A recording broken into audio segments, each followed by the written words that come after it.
Yeah, some of them.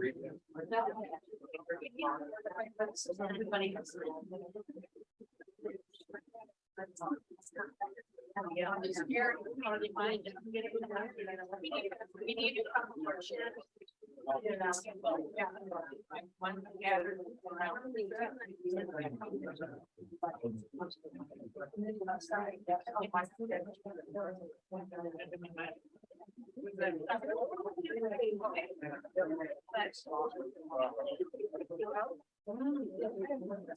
This is our only new thing today. Did you get this? That's our only new thing. I know you said you didn't get some. I don't know what you didn't get. Oh, I didn't get in. I didn't take it.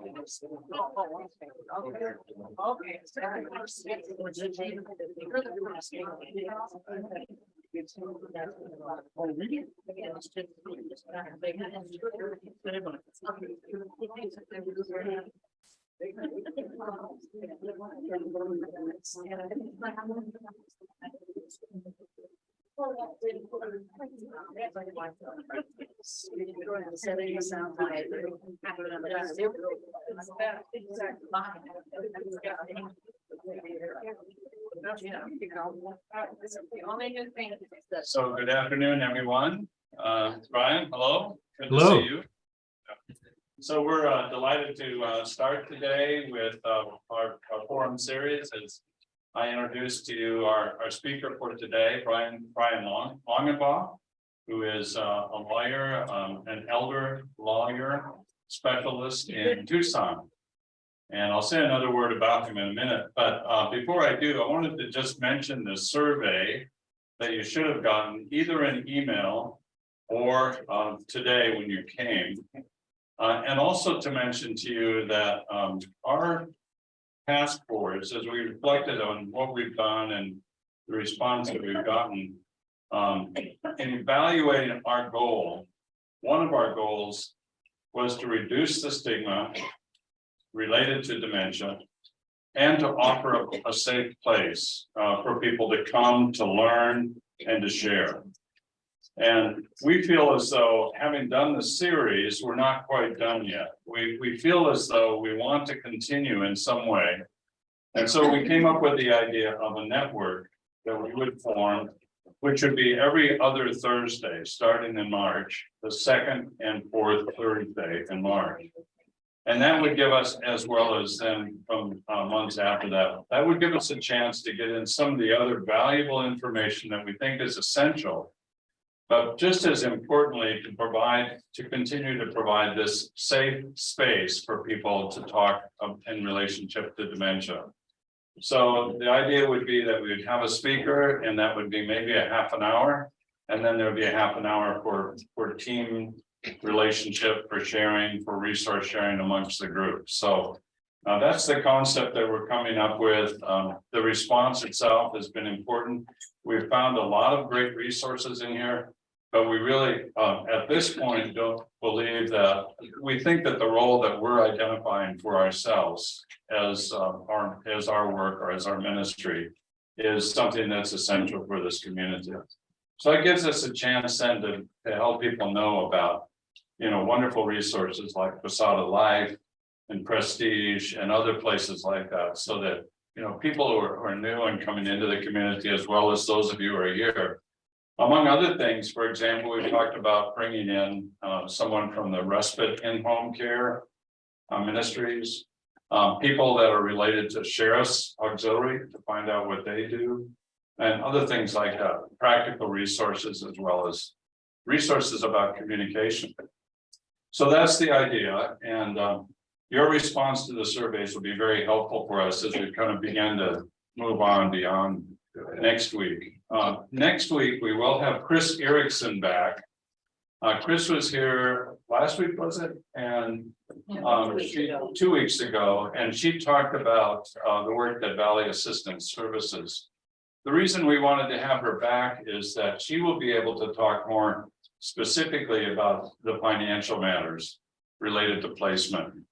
and things related to that. So she works kind of in the nitty gritty with that, almost like a social worker, although she's a nurse. And so she'll be able to bring us some insights about what that experience is like and how people respond to that. So does that all make sense, everybody? All right. Jerry, Yes. if some people are putting them, the finished ones up here, is that fine? That's fine, yeah. If you finish, you can put it up here. Or if you want to mail it in, you want to bring it back next week. We really appreciate your response to that. So, and if there's particular things you want in that survey, you want to circle them or something, one of those themes or ideas, that would be great too. Well, I'm delighted to introduce Brian to you. Well, I'm not, I don't know how to say this exactly, but we started doing our estate planning when we moved back to Arizona in 2013, 14, 15 with David West, who'd been a friend of mine for years. David has since retired, and in his practice, I asked him if who he would pass this on to. I called the office and asked if David might be willing to come out of retirement and do this, and instead he deferred and he said, I think Brian would be the person to take it over. So we met with Brian, Donna and I did a couple of weeks ago, and had a chance then to get acquainted, to go over and review all of the things, the durable power of attorney and all the rest with regard to the estate plans. And as I was getting up to leave, Brian said, good to see you again. And I thought, wait a minute, I've never met this guy before. What's he mean, seeing us again? Well, then he told me that he was in the youth group in the church that I served in about 30 years ago. So with that, it was fun to have make that connection. Brian, thank you so much. And for some reason, it says you have been signed out because you are currently signed in on another device. There's an X in the upper right corner there. And I don't know if you have enabled my sharing of my screen yet. I probably have now. No, just minimize that, Jerry. Thank you. Anybody else want to help here? Hit it. People are really, okay, don't want to do that. Cancel. Don't cancel meeting. There we go. All right, so now I have to pull down the participants and enable Jerry, see the green? everyone to share, right? There we go. How do I do that? See the green? Down below, Yeah, green. they say share screen. Yeah, share. All right, let's try that. Didn't do it. Is that you? No. That's him. Him. I am screen sharing. Oh, wait a minute. I'm sharing my screen with you, Brian, probably. Yeah. Stop share. Stop share, just stop share. He can sit, let's see here. Got it. That's your fun. He can sit. He can see us, but I can see you again, yes, but I cannot share yet. He has. Oh, we can't share the screen. No. He needs to share his. Yeah, I don't understand how we can. Multiple. Oh, there we go. There we go. That should be it. Is that sharing enough? No, I All, think. no, all just click participants, on no, that. who can share all All participants participants, yeah, and who can start Okay, sharing. that did it. Okay, that did it. Okay, perfect. all right. It was easy. It's easy. All right, You're going easy on me, thank you. great. And I'll keep myself up there for now. All right, can everyone see and hear me? Yeah. All right, very good. So let me see if I can get myself maximized here.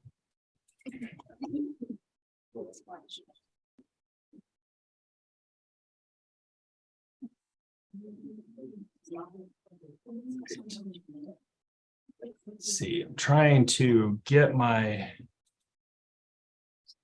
myself sharing here. Maximizing. We can see your screen. Oh, you can see my PowerPoint? Yes. Yeah. Oh, it's up there. Okay, great. So you can't see me, but you can see my PowerPoint, right? We got just a little of you. We got enough. Okay. All right. So we'll go ahead and get started if I'm clear enough. You're good. Okay. So again, my name is Brian Longenbaugh, and like Jerry said, I am a former partner of David West, who I worked with since about 2013. Many of you may know David, and I did grow up in the Methodist Church, and Jerry was our pastor up at St. Mark's in Tucson. So a lot of good memories from then.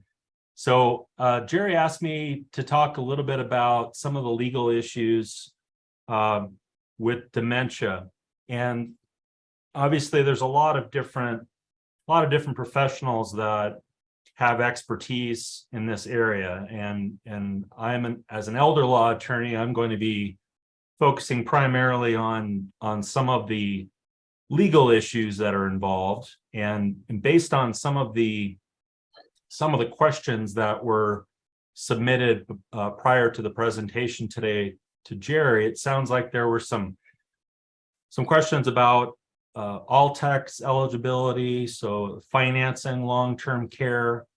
And so I wanted to make sure I kind of weighted things a little bit more in that direction. Obviously, there's a lot of issues that could come into play, and I'm only going to be touching on a handful today, again, with a little bit more emphasis on Medicaid and funding long-term care. And it sounds like the social worker that's going to be talking to you in the coming weeks will be able to elaborate even further on some of those issues of care options and the funding process. So what I figured we would do is aim for me to talk for about 40 minutes approximately, and then leave a good solid 20 minutes or more for questions. So without any further ado, go ahead and move forward here. All right, so this is our outline. Can everyone see the outline? Yeah. Okay, so first we're going to talk a little bit about defining dementia, and then we're going to talk about some of the basic care options for dementia. And then lastly, we're going to talk about some of the common legal issues. First, decision-making authority, which is something that I come across a great deal in my day-to-day practice. And so I've been practicing elder law exclusively since about 2008. I've been practicing for about 20 years, but again, exclusively in this area since about 2008. I deal a lot with decision-making authority and how that's impacted by various dementias. So defining dementia. So dementia is really a blanket term used to describe a group of symptoms affecting memory, thinking, and social abilities severely enough to interfere with your daily life. It isn't a specific disease, but several diseases that can cause dementia. So though dementia generally involves memory loss has different causes. And having memory loss alone doesn't mean that you have dementia, although it's often one of the early signs of the condition. Alzheimer's is one of the most common, obviously, types of progressive dementia in older adults, but there's also a number of other different causes. And depending on the cause, some dementia symptoms may actually be treatable, or in some cases even reversible. So when it comes to basic care options for dementia, we have home care, so staying at home, possibly with the assistance of a care manager or caregivers. That could be a family member or part-time nursing care or caregiving agencies. Another option is independent living, so it could be a community independent living arrangement. Another option is assisted living, where there might be some level of care provided, but not full-time care. And then in cases where we're dealing with more severe types of dementia, memory care is one of the primary options. And so when it comes to pricing on some of these things, in-home caregivers, as many of you may know or may be familiar with, generally charge, or at least if you're dealing with an agency, they're charging anywhere between about $25 and $30 an hour for that type of care. And so it might be certain days of the week, certain hours where that caregiver is in the home, or it might be full time. But again, $25 to $30 an hour, that obviously can get very expensive very quickly. Independent living, there's a host of these types of communities here in Tucson and Green Valley. The cost generally for independent living is $3,000 to $4,000. Assisted living, generally, and these are ballpark figures, of course, but assisted living probably starting off at about $5,000 to $6,000 per month. And then when you're talking about memory care, you're talking probably an extra $8,000 or more per month for memory care. So obviously these are very expensive, can become very expensive in terms of caring for someone with dementia. In terms of common legal issues, again, we have decision-making authority issues, and then funding long-term care. And our focus today is primarily upon the Medicaid program here in Arizona for long-term care, which is known as the Arizona Long-Term Care System, or ALTEX. So getting back to decision-making authority, the way that I usually come across this issue when I'm either preparing estate planning documents or dealing with clients who maybe have been diagnosed with some type of cognitive deficit or dementia, is what type of authority do you continue to have when you have been diagnosed with dementia, and when a person is no longer capable of making their own decisions. So in the case of the powers of attorney, we have the healthcare power of attorney and the financial power of attorney. Healthcare power of attorney is effective when a medical provider, physician, has made a determination that an individual is unable to give informed consent to make their own healthcare decisions. And so in cases of certain types of dementia, if it's advanced dementia, the healthcare power of attorney may come into play.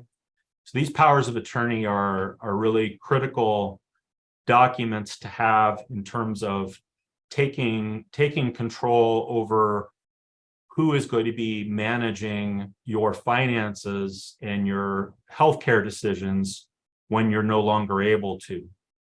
And so you take control of that by naming your primary agent and your alternate agents. And again, we talked about healthcare. In the case of the financial power of attorney, this is the agent that you're selecting will be the one who's responsible for managing your finances if you become incapacitated. A real common way that I draft powers of attorney, it's called a springing power of attorney. And what that means is the authority of the agent doesn't actually come into being unless the principal can be demonstrated to be incapacitated.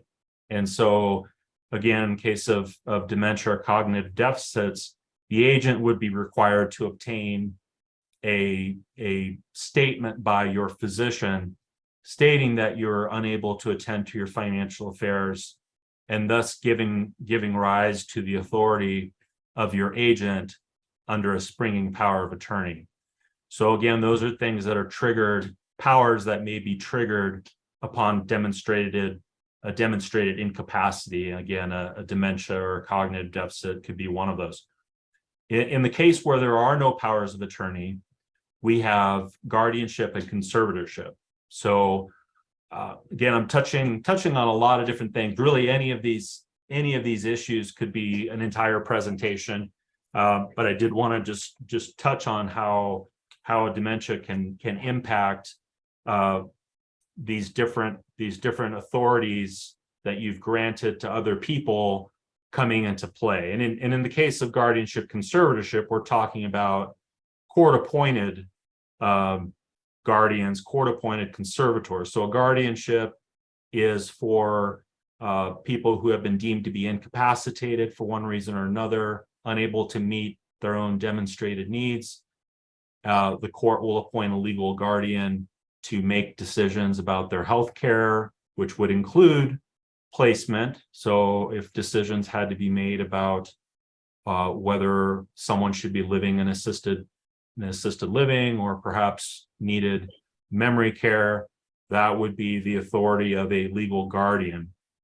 And in the case of conservatorship, we're talking about the court-appointed fiduciary who's making decisions about managing your assets. So again, both of those types of orders, appointments by the court, are when a person is deemed to be unable to attend to their own financial affairs. In the case of the conservatorship, to the extent that there's a risk of wasting of assets.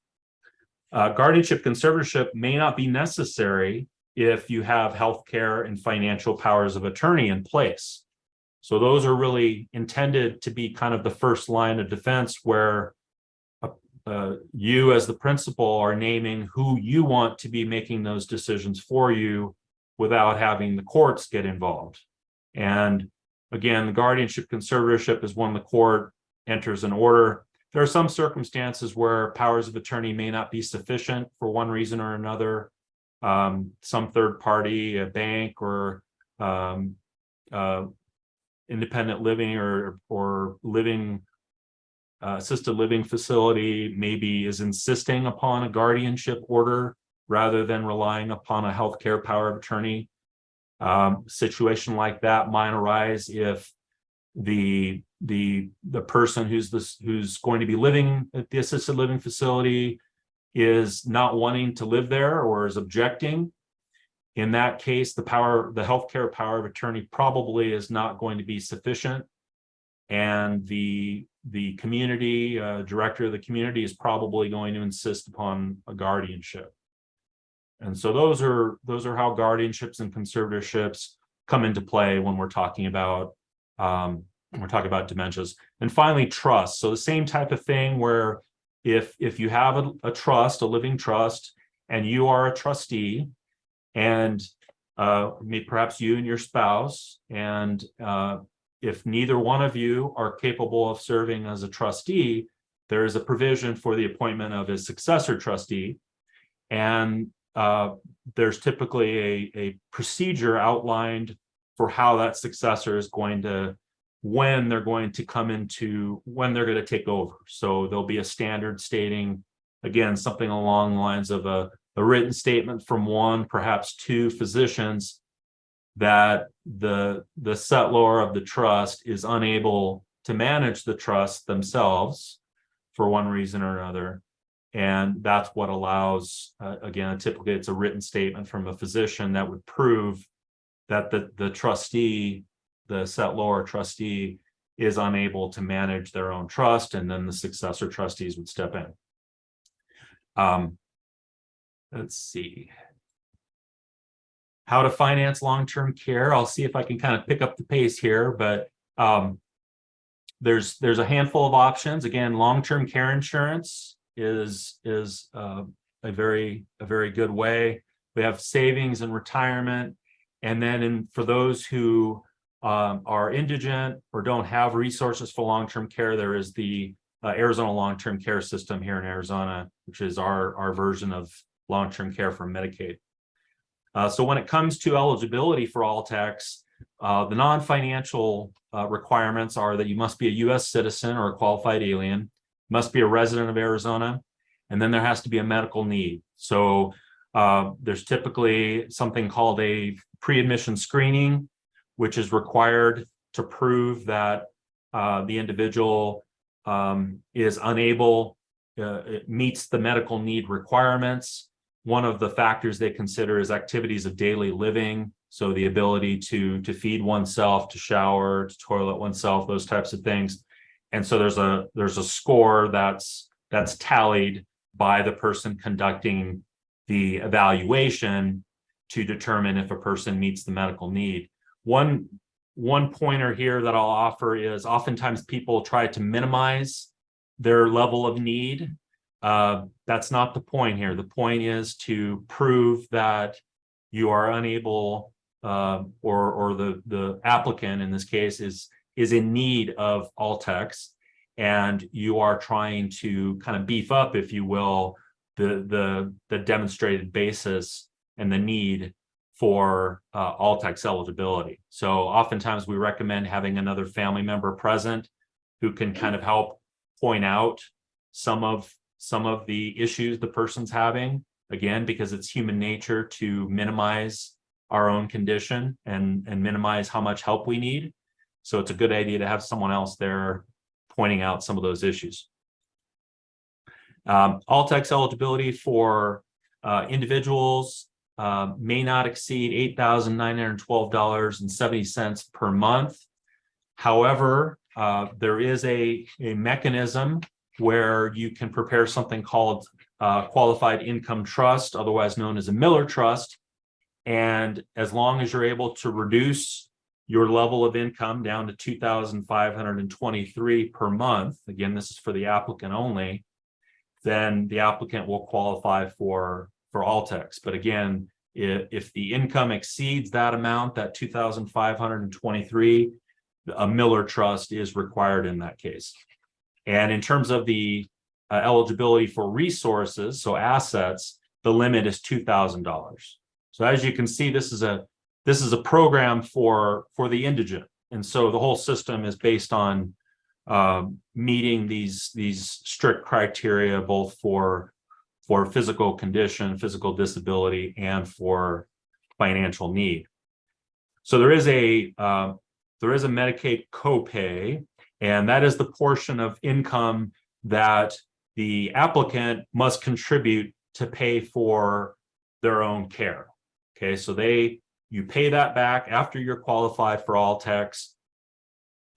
You still have to pay back a portion of your income. You use a portion of your income to pay it back to Altex. And so the copay is actually calculated using your total income minus certain deductions. So there's a personal needs allowance. There's certain medical expenses that are permitted. And then if the income of the community spouse, so now we're getting into situations where we have one spouse who is applying for Altex, which we call the institutionalized spouse. And then we have the spouse who is living in the community, which we call the community spouse. So what we'll talk about next is how Altex takes into consideration the resources not only of the institutionalized spouse, but also the community spouse. So first of all, there's no limits on the amount of income the community spouse can have. However, if their income is below a certain amount, known as the monthly maintenance needs allowance, they are entitled to a portion of the institutionalized spouse's income. So if the community spouse's income is less than $2,289 per month, then Altex will allow a portion of the institutionalized spouse's income to be carried over to the community spouse, the spouse living in the community. So the community spouse will always be entitled to at least the minimum amount of income, which is again $2,289. And then the maximum amount of income. So again, this is the amount plus so their own monthly income plus some of these allowances. And the maximum allowed, so the maximum allowed for the community spouse after there's been a shift of income from the institutionalized spouse is $3,435. And you can see that down at the bottom of this slide. So again, there's a minimum amount that's permitted for the community spouse, and then a maximum that can be shifted over from the institutionalized spouse. But again, just remember the The community spouse is entitled to unlimited amount of their own income. And so there's something called the name on the check rule, which basically says whoever that payment is being made to each month will be credited with that amount. So again, the community spouse has an unlimited amount that they can make on their own. Community spouse resource allowance. So this is another important slide. So when you are applying, or an applicant is applying for All-Tex and they're married, the All-Tex agency will take into consideration all of the resources of both spouses. So we're talking about community assets, and we're talking about sole and separate assets of both spouses. So all of those assets are on the table. The community spouse is entitled to keep a minimum of $27,480,000, and then the maximum amount for my list here is $137,400.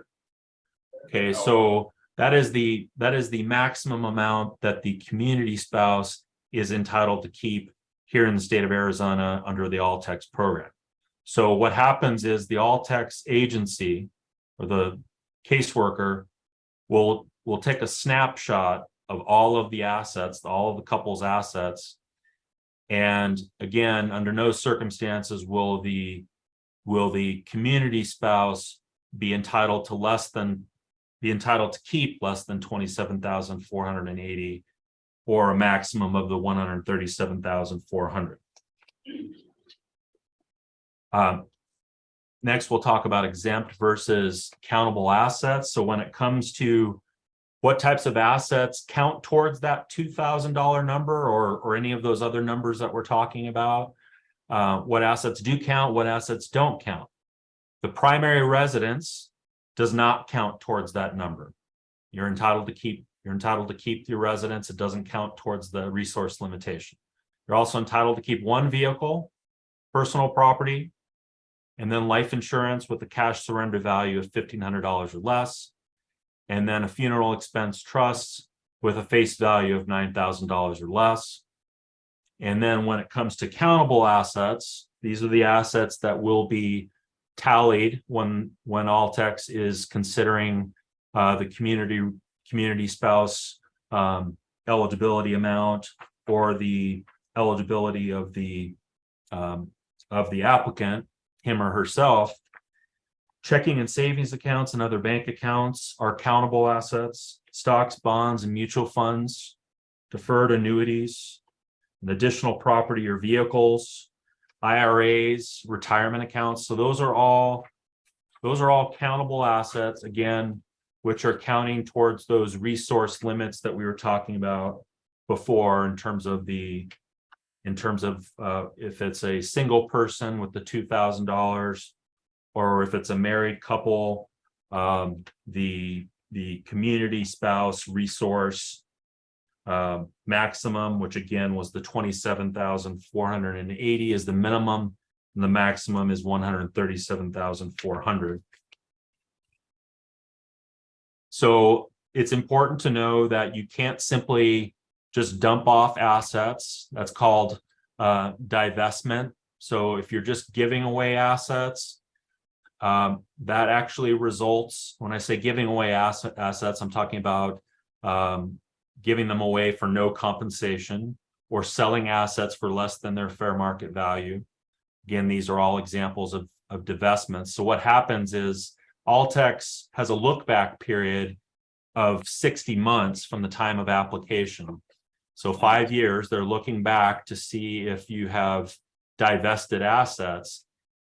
And if there are instances of divestment, what happens is there is a penalty period. So penalty period is the calculation. The way that that's calculated is dividing the total amount that was given away or divested, again, inappropriately. Or when I say inappropriately, that's probably not the best word. The amount that was divested during the 5-year look back period, is divided by what's called the divestment penalty divisor, which is currently $8,912.70 per month in Pima County. And so what happens is, again, when you divide the total amount that's given away by the divestment penalty divisor, that determines how many months the applicant will be ineligible for Altex. And sometimes there is a calculation made as to giving away assets that might result in a penalty, in a divestment penalty. Sometimes that risk is calculated, and if you're doing things carefully, you may want to make sure you still plan to have assets that are available to at least pay for your care until you gain full Altex eligibility. So that's a little bit of a tricky proposition. You have to be very careful about that, and I strongly suggest you work with an elder law attorney or someone else who's qualified to make those kinds of calculations to determine your eligibility for Altex. So if you're giving away assets that might result in a period of ineligibility, you must be very careful about how you're doing that. So one of the other ways of qualifying, so in order to get under those limits, those resource allowances we were talking about, is what's called spending down assets. And so some of the ways that one can spend down assets, one is purchasing or improving exempt assets. So again, the primary residence is an exempt asset. So putting money into the home improvements could be purchasing new furniture, appliances, furnishings, floor or window coverings. Purchase of a new automobile, as you recall, one automobile is exempt. Paying off the mortgage, credit card debt, or other liabilities, that's all permissible in order to spend down assets. And the purchase of a funeral or burial contract, again, there are those allowances or exemptions for funeral policies with face values of no more than $9,000 is an asset that's permissible. And then purchase of a small life insurance policy to cover burial costs would also be a permissible way to spend down one's assets. So got through all of those slides. So let's see, we have plenty of time for questions. It's like we have about 25 minutes, so I'm happy to take any questions you may have about anything I've discussed or anything else related to dementia legal issues. Okay, got one here. I have a question. Years ago, when I visited my mother-in-law in her home, on her floor, there were 19 women and 1 man. When I saw that, I figured that men die first. So I went out and I bought long-term care insurance on my wife, but I didn't buy it on myself. Mm-hmm. No, life insurance gets more expensive as you get older. Right. I'm almost 85. Would it be advisable for me to buy long-term care insurance at my age? To be honest with you, no. And I'm not an insurance agent, but that's an easy one. It's going to be cost prohibitive at your age, sir, to purchase long-term care insurance. So yeah, that option probably is off the table. They got one here in the back, right? Hang on. I just got the doctor's approval. I just got the doctor's approval to bring in an assessment. To find out if I can have somebody come in and how much I would pay for that service. So from there, is that something that will be paid for because I have too much money? So if I understood the question correctly, sir, you said that your doctor has has recommended that you receive care in the home. That's correct. And your question is as to whether that's going to be covered by any type of government program. So Medicare, there's certain services that are covered by Medicare, although they're somewhat limited. They're usually limited to 30 days, the 30 to 60 days after discharge from a hospital or some other care setting. So it's possible that Medicare could provide some coverage in that situation. Unless one is actually qualified through Altex, that would not be a covered expense. So without knowing some more of the details, perhaps of your supplemental insurance, and I'm not a Medicare expert either, but I'm not sure that I can really weigh in unless I knew more information. Gentleman here in the front row. I've had long-term insurance for about 20 years or more for my husband and myself. Mm-hmm. Our insurance company last year all of a sudden surprised us and said it was going to raise the rates. I think for him it was $300, $600 a year raised if you want to keep the same things. For me, I went down a year and kept the same things, but that means I have less coverage. Right. There's nothing I can do about it. And they say they also can raise the rates again and make it sound like they will. What do I do? Is there anything I can do? Yeah, I hate to say it. There's probably not a lot you can do, again, based on what the terms of your policy are, and the odds are very good that those increases are permissible under the terms of the policy, and you're not alone. That's a common complaint. Insurance companies obviously are in the business of collecting premiums and not paying out settlements.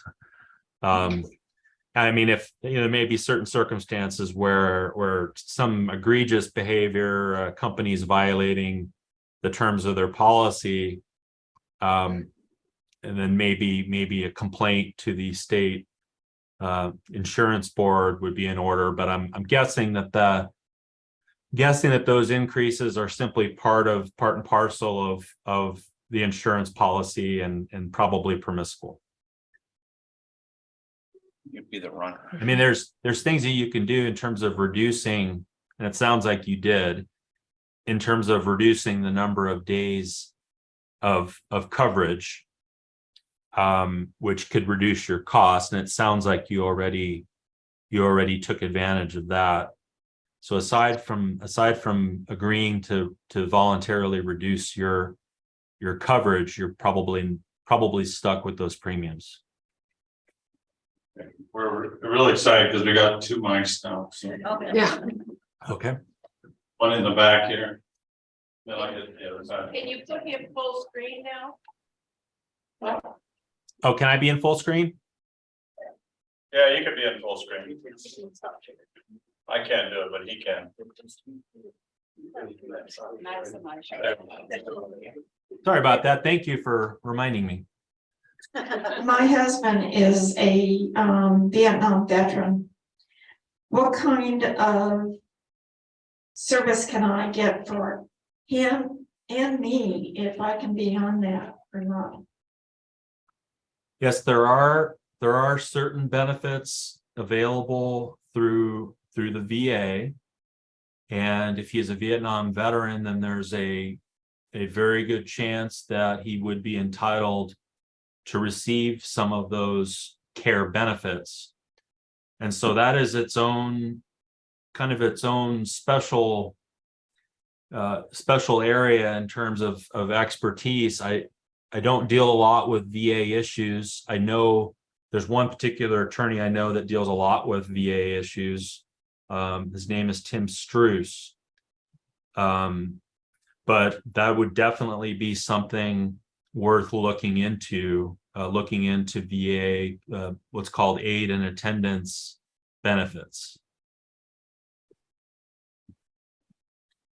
And I'm sure you could contact the Veterans Administration directly yourself, but if you needed any additional assistance, if you wanted to hire an attorney or get any further advice, you could do that. And I have some resources. If anyone, I have a name, I don't have it handy, unfortunately, but I worked with a gentleman who I met a gentleman who handles a lot of aid and attendance cases and knows a lot about the area. So I'm certainly happy to share his name if someone wants to contact me. When you were talking about spending down resource or assets, would it make sense for the community spouse to invest some of those assets in annuities, and then those assets would be income? Yes. And you need to be careful about how you do that, but yes, that is one of the strategies. We call it a Medicaid compliant annuity.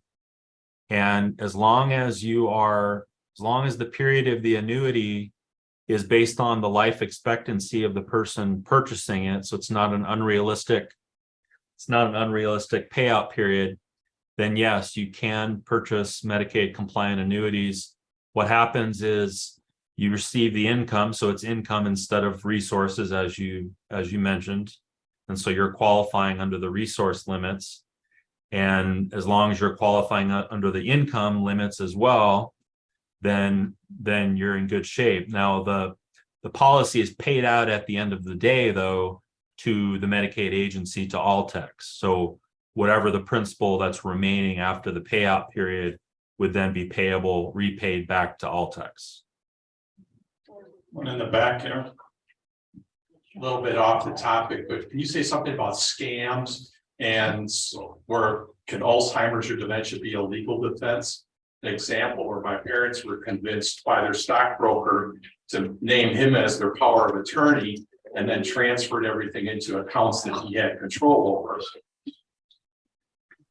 Well, I'm sorry to hear that. The first thing I think of when you say that is exploitation, and there are some very serious statutes here in Arizona. As a matter of fact, Arizona was out in front on this front, on this issue in terms of prosecuting people who are exploiting elderly, and so the damages are pretty severe, the penalties are pretty severe. So it sounds like exploitation to me. You were asking about a defense. So in that case, I would say, and one of the requirements of prosecuting someone for exploitation is proving that the individual was vulnerable. And so yes, if a person has dementia or is otherwise vulnerable, then that will help going after the exploiter. There has to be the person has to be vulnerable, and there also has to be a confidential relationship. And so I would think that a stockbroker, especially one that has been known for a number of years, would qualify for that as well. So it does sound like a potential exploitation case to me.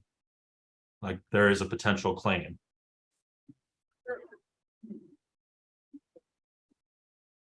Perhaps a very good one. I don't know if you're aware of this, but there is a new group of veterans forming.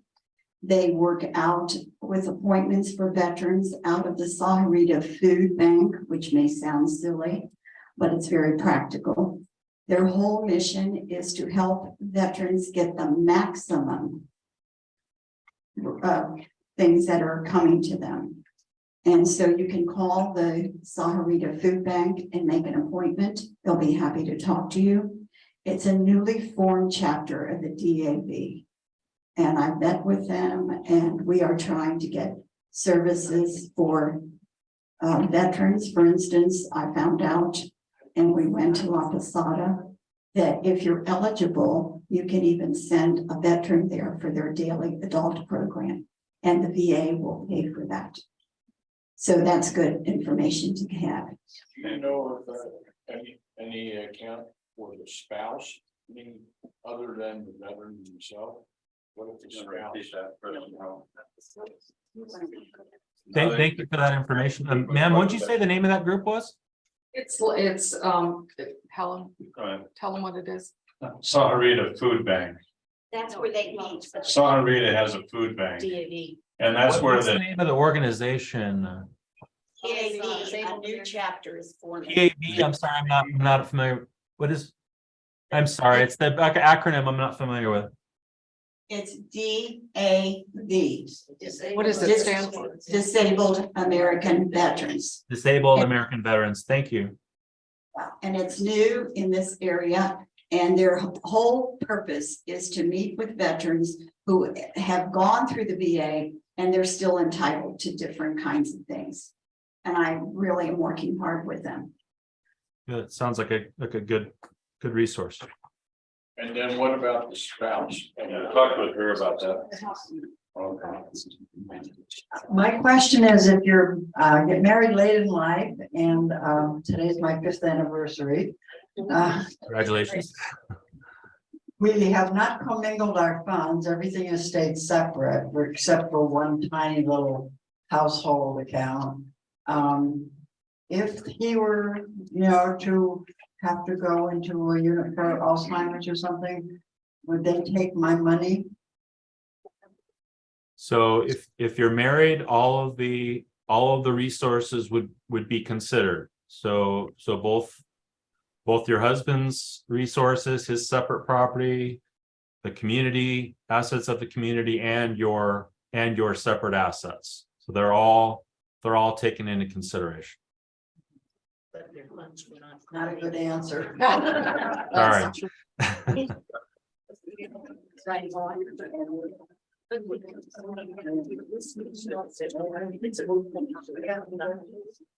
Hi, Brian. Just a quick question. I've been working with a couple of families. I'm in the industry. I work in a community here in Green Valley. My question is, I was told by a family member that they were going to be approved for all tax as well as aid and attendance, that they could get both benefits. Is that correct? Yes, I believe that is correct. The eligibility for one obviously impacts the other, or the amount of benefit for the other, but yes, it's my understanding you can receive both. Not exclusive of one another. When my wife and I lived in Missouri, we set up living trusts for each of us. When we moved to Arizona, we took those trusts to a local attorney and had him look at them, and he said they were all right. That was 15 years ago. Is that something we should look into again? So generally speaking, well, without knowing who it was that looked at it, or things have probably changed. I would say things have maybe changed in the last 15 years. So it's probably worth looking at it again. I don't know that anything would have changed as far as coming from Missouri to Arizona. So the trusts probably are still valid and enforceable. Whether, I'm not sure I would agree, depending on what's in the trusts. But I would say, generally speaking, you want to be looking at them every 3 to 5 years. So it's probably a good idea to go in and talk to somebody, especially if you see anything that you think has changed and maybe you want to update. But assuming everything is okay, as far as who you've named as your trustees and agents, and assuming that all the terms, the distribution is exactly the way you want it, probably don't have to get in to see somebody, but again, it's probably a good idea since it's been such a long period of time. There may be things that you haven't thought about that an estate planning attorney would question you about, and you might say, okay, well, I hadn't thought about that. Maybe it's time to check that. One of the other things I would say is making sure that your trust is properly funded is very important. Some attorneys, not all attorneys, are the same in terms of how much effort and attention they dedicate to making sure that their clients' trusts are properly funded. So again, it might be that the attorney you talked to was right on top of all of that. It might be that you've acquired other assets since then, and maybe that you didn't put them in the trust when you perhaps should have. So again, those are all the reasons why we think it's a good idea to check it out every 3 to 5 years, just to make sure all that's been updated. How are we doing? Another question back here?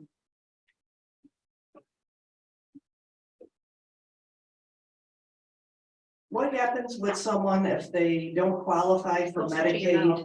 They don't have long-term care insurance and they need some type of long-term care. How is that covered? Or is it covered?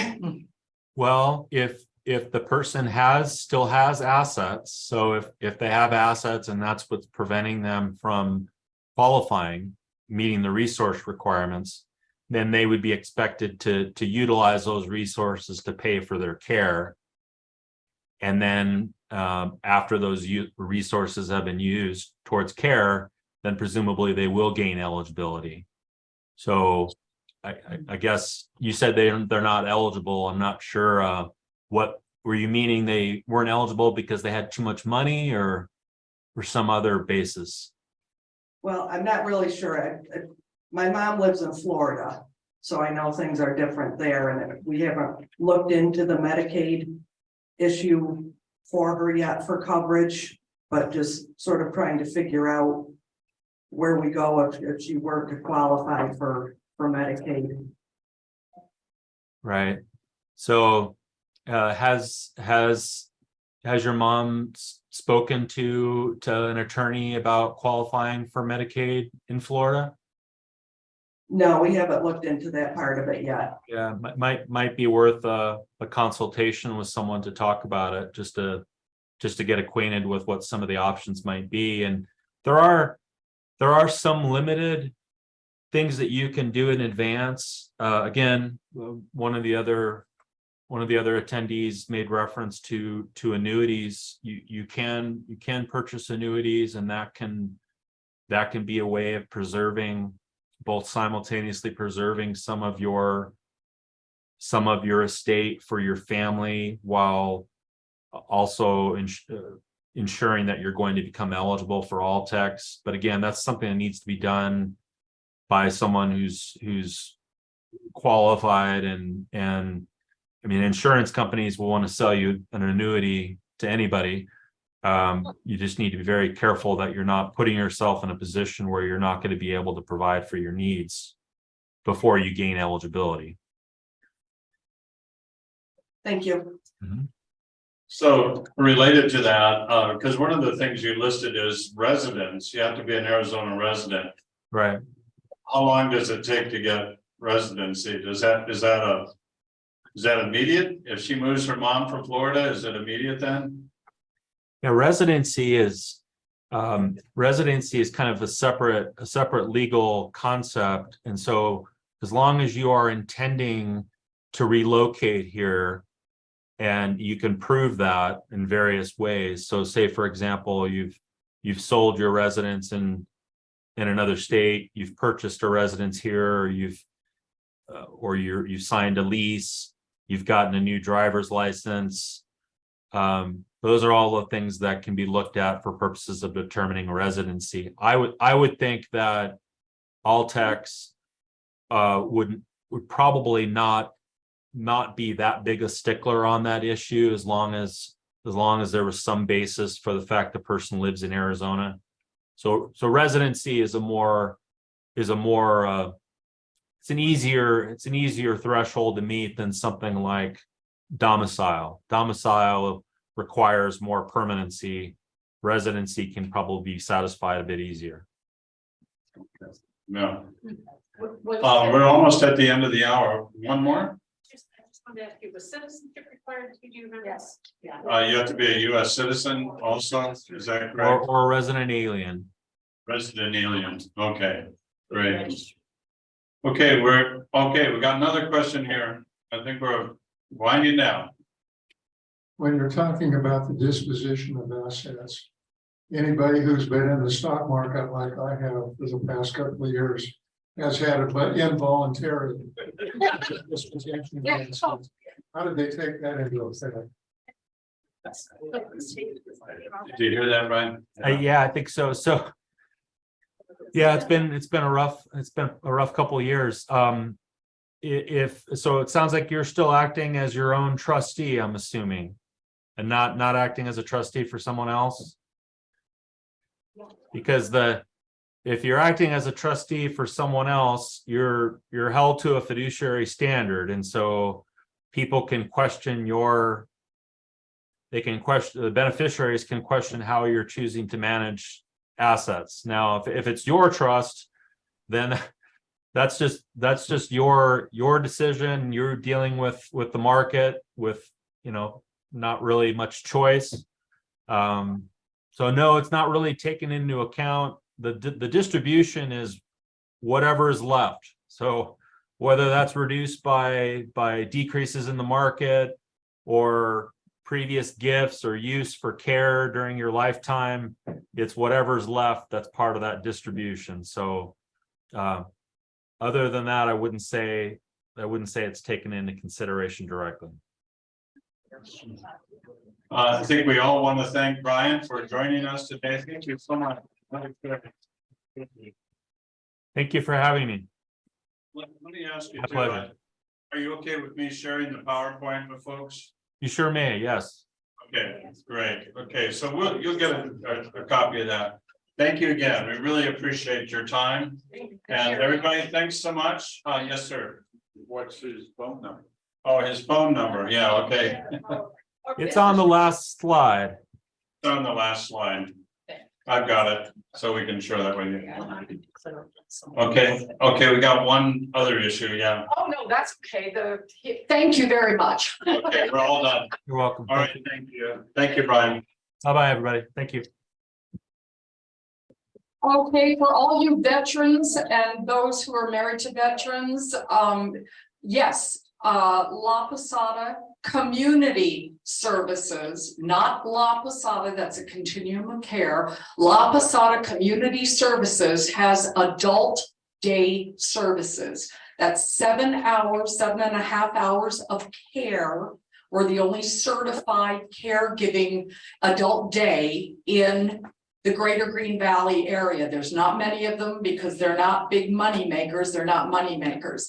So the VA, yes, does work with adult day services. If you are a vet and you wish to have 7.5 hours of care, you don't have to be there every day. It's a 5-day-a-week program and it's certified and licensed. So you have to register, but let me give you the phone number and you will get information on that to see if you're entitled to that service as a vet. It's 520-625-2273.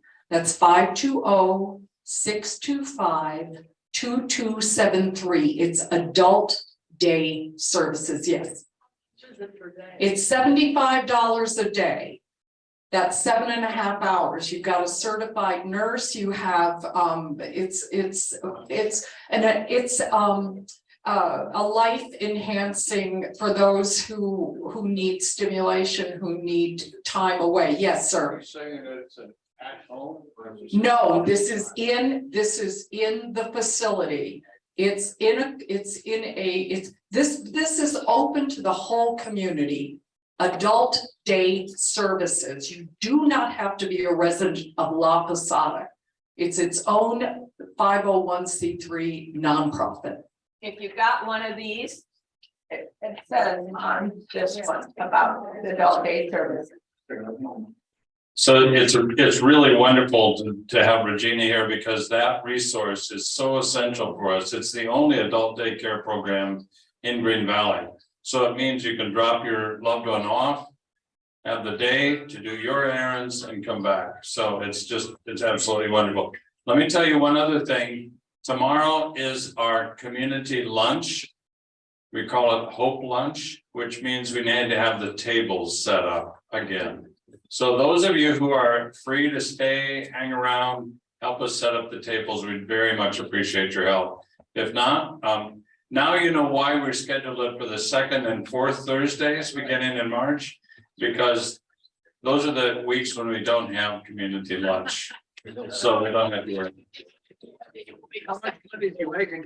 That's why we are having, that's what I said, the second and fourth Thursday in March. Well, I clarified that, second and fourth. Thank you, Chris. One more? I just want you to know, if you are a vet, adult day services, you call that number, excuse me, adult day services for veterans have a huge break. It can be no cost per day and it can be a small cost, but they will help you work with the VA.